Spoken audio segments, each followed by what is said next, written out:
Résumé des aventures précédentes. Vous êtes Benjamin, Cécile et Cœur de Lion.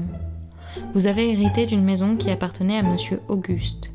Après avoir fait un tour chez le notaire, Monsieur Rémuquel, un fantôme, vous avez reçu les clés et le transport était organisé pour vous.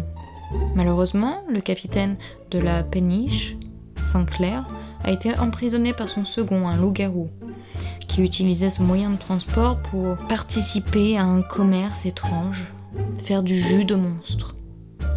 Vous avez survécu à cette épreuve et battu les sœurs araignées ainsi que le squelette et libéré, par hasard, Saint-Clair qui, heureux, a repris les commandes du bateau, à savoir a retrouvé son kraken, Hercule, et vous a amené à bon port.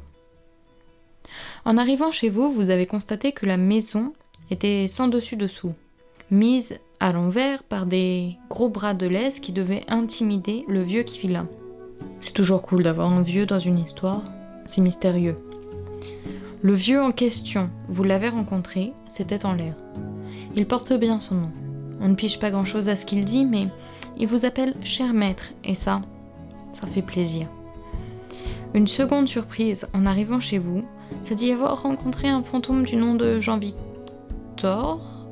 Non. Paul. Non. Pierre Valentin. Enfin, un truc dans le genre. Il semble hanter les lieux depuis la veille, et après un petit tour chez le notaire, il semble que vous ayez à partager la maison avec lui aussi. Cela va être très compliqué. Tête en l'air et Cœur de Lion ont nettoyé la maison. En plus de tout ça, Antoine Legrand, animateur télé, promoteur immobilier, homme richissime, vous a rendu visite pour acheter la maison, vous proposant de vous reloger du côté du RER quelque part plus loin en Seine-et-Marne. Le notaire vous a informé que votre maison, par sa taille, par son emplacement, valait bien plusieurs millions d'euros. Et Legrand est revenu à la charge.